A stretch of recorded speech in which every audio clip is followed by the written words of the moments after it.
Everyone, हम class 7 maths chapter 9 कर रहे थे जिसका नेम था पेरीमीटर एंड एरिया और ये स्ट्रिक्टली हम न्यू बुक के अकॉर्डिंग कर रहे हैं। इसकी एक्सरसाइज 9.2 कंप्लीट करना हमने स्टार्ट किया था, जिसकी प्रीवियस वीडियो में क्वेश्चन 9 तक हम कंप्लीट कर चुके हैं। आज हम देखेंगे क्वेश्चन नंबर 10। बाकी सारी वीडियोस की लिंक आपको डिस्क्रिप्शन में देखने को मिल जाएंगी। क्वेश्चन 10 में लिखा हुआ है, from a circular card sheet of radius 14 centimetre, two circles of radius 3.5 centimeter and a rectangle of length 3 centimeter and breadth 1 centimeter are removed। तो कह रहे हैं कि एक बड़ी सी सर्कुलर कार्ड शीट है जिसकी रेडियस है 14 सेंटीमीटर। तो हम एक देखिए डायग्राम तो दिया ही हुआ है, लेकिन हम अपना डायग्राम भी बनाएंगे। क्लियर? तो ये रही हमारी एक सर्कुलर कार्ड शीट जिसकी रेडियस इन्होंने बेसिकली बोली है 14 सेंटीमीटर। क्लियर? तो क्योंकि एक ये बड़ा सर्कल है तो इसकी रेडियस मैं कैपिटल आर से रिप्रेजेंट करता हूं जो कि 14 सेंटीमीटर। क्लियर? अब इन्होंने क्या किया, इस बड़ी सर्कुलर कार्ड शीट में से दो छोटे छोटे सर्कल निकाल लिए। तो एक ये सर्कल और एक ये सर्कल इन्होंने क्या कर दिया, उसमें से निकाल दिए काट करके। क्लियर? अब इस छोटे छोटे सर्कल की जो रेडियस है वो है 3.5 सेंटीमीटर। तो ये जो छोटे सर्कल की जो रेडियस हो जाएगी 3.5 सेंटीमीटर, क्योंकि स्मॉलर सर्कल है तो हम इसकी स्मॉलर रेडियस ले लेते हैं स्मॉल आर से। क्लियर? जो कि है 3.5 सेंटीमीटर। क्लियर? बड़े सर्कल की रेडियस इन्होंने कितनी मेंशन की थी, जो कि ये होगी 14 सेंटीमीटर। क्लियर? तो ये हम बनाते भी जा रहे हैं। इसके बाद इन्होंने बोला कि इसमें से एक रेक्टेंगल भी इन्होंने रिमूव किया जिसकी लेंथ और ब्रेथ दे दी है इन्होंने। लेंथ दे दी है इन्होंने 3 सेंटीमीटर और ब्रेथ दे दिया 1 सेंटीमीटर। क्लियर? तो ये जो इस तरीके का एक रेक्टेंगुलर इन्होंने निकाला जिसकी लेंथ है 3 सेंटीमीटर और इसकी ब्रेथ है 1 सेंटीमीटर। क्लियर? यही है। हाँ, तो यहाँ पे लिख देते हैं लेंथ की वैल्यू जो है वो 3 सेंटीमीटर और इसकी ब्रेथ की जो वैल्यू है वो है 1 सेंटीमीटर। तो ये जो भी हमारे पास गिवन मटेरियल था, जो भी इधर पे गिवन वैल्यूज थी, वो सारी हमने लिख दी। क्लियर? इसके बाद इन्होंने क्वेश्चन में लिखा है as shown in the adjoining figure find the area of the remaining sheet. कह रहे हैं कि जो बची हुई शीट है, अगर ये हमने निकाल दिया काट करके, तो जो बची हुई शीट है उसका एरिया निकालो। इसका मतलब ये वाला जो पार्ट रहेगा ना, ये जो निकलने के बाद ये येलो कलर से जो मैं बता रहा हूँ, ये वाला पार्ट हमें निकालना है। या फिर अगर आप शेप देखेंगे तो उसमें देखिए ये जो बचा हुआ पार्ट है ये आपको निकालना है। कैसे निकालेंगे आप सोचिए जरा।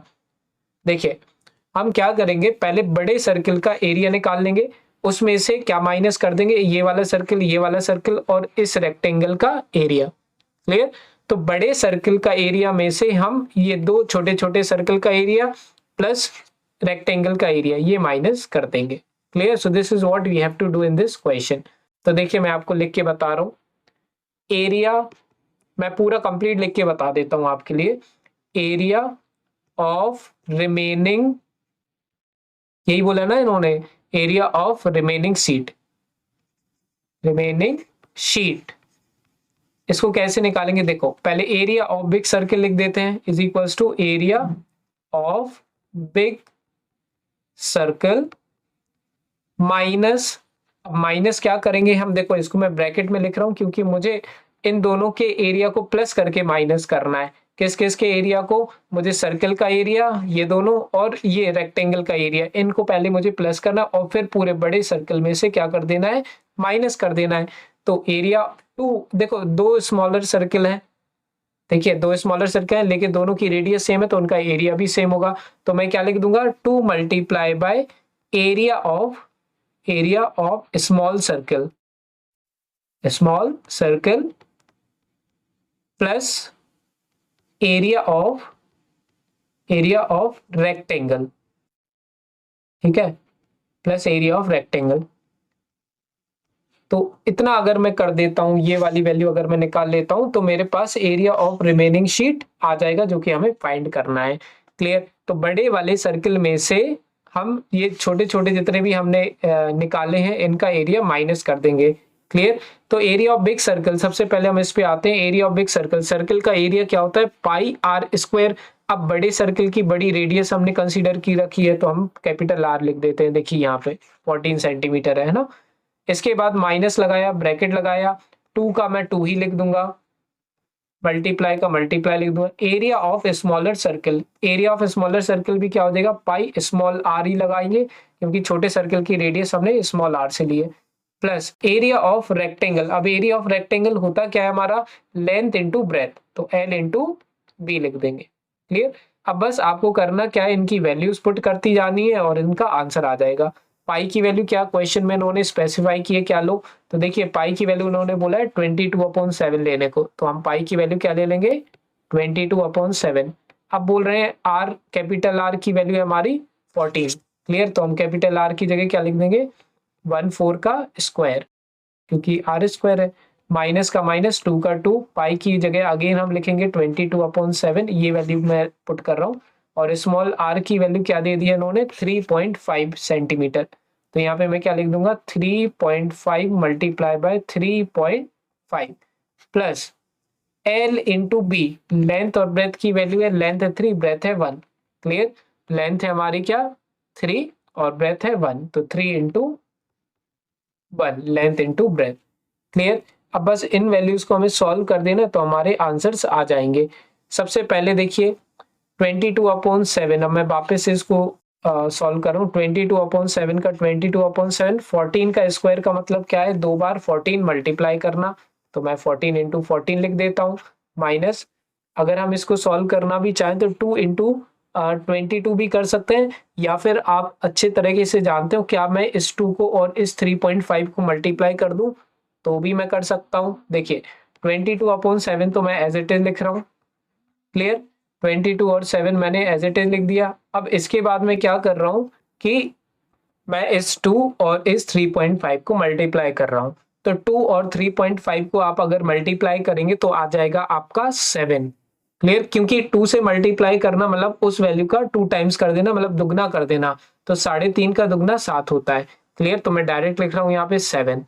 क्लियर, मैंने किस किस को मल्टीप्लाई करके 7 लिखा, इन दोनों वैल्यूज को मल्टीप्लाई करके। ठीक है, 2 और 3.5 को। और ये जो एक और मेरा 3.5 है, ये मैं एज इट इज 3.5 नीचे लिख रहा हूँ, प्लस की जगह प्लस लिखा और 3 बन जा मेरा क्या हो जाएगा, 3 हो जाएगा। क्लियर, और मैंने ये ब्रैकेट क्लोज कर दिया। तो ये कुछ स्टेप्स हैं जो कि आपको अच्छे तरीके से समझने हैं।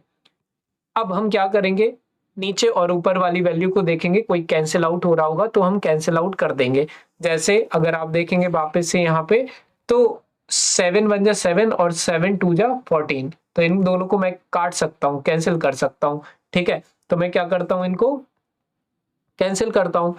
देखो 7 बन जा 7 और 7 2 जा 14, बचा क्या मेरा 2 मल्टीप्लाई बाय 22, तो ये मेरा क्या हो जाएगा 44। तो अगले स्टेप में मैं लिख देता हूँ, और ये जो मेरा 14 बचा है ये भी मैं एज इट इज लिख देता हूँ, माइनस का माइनस ये। अब आप सेकेंड स्टेप पे जब आएंगे तो ये नीचे वाला 7 और ऊपर वाला 7 देखेंगे कि कट सकता है, ये कट जाएगा। क्लियर, क्योंकि दोनों 7 की टेबल में आते हैं, इसलिए मैंने इस 2 को और इस 3.5 को मल्टीप्लाई किया था, क्योंकि ये कैंसिल आउट हो जाएंगे। तो 7 बन जा 7 और ये 7 बन जा 7। अब बचा क्या मेरा 22 और 3.5, इन दोनों को हम मल्टीप्लाई कर देंगे, या फिर अभी हम क्या करते हैं, इनको साथ में लिखते हैं। देखिए ध्यान से, 22, यहाँ पे हम क्या कर रहे हैं, 22 मल्टीप्लाई बाय 3.5 प्लस 3। क्लियर, अब आगे बढ़ते हैं, 44 को 14 से मल्टीप्लाई करते हैं हम रफ वर्क में, तो यहाँ पे मैं रफ वर्क डाल रहा हूँ। 44 को 14 से हमें मल्टीप्लाई करना है। 4 4 जा हमारा होता है 1 कैरी, 6 इधर 16, 4 4 जा 16 प्लस 1 17, फिर 1 4 जा 4, 1 4 जा 4, 6 7 प्लस 4 11, 1 इधर 1 इधर, और 4 प्लस 2 हो जाएगा 6, तो 616। क्लियर, तो यहाँ पे मैं क्या लिख दूंगा, इसका आंसर 616 माइनस 22 इंटू 3.5, इन दोनों को मुझे मल्टीप्लाई करना है, तो पॉइंट को भूल के सबसे पहले आप मल्टीप्लाई करेंगे। 22 कर दिए मल्टीप्लाई, 22 और 35 को पॉइंट को भूल करके। ठीक है, तो 5 2 जा 10, 5 2 जा 10 प्लस 1 11। इसके बाद हम क्या कर देंगे, 3 और 2 को मल्टीप्लाई, तो 3 2 जा 6 और 3 2 जा 6, फिर इसको हम प्लस कर देंगे 0, 6 प्लस 1 7, 6 प्लस 1 7।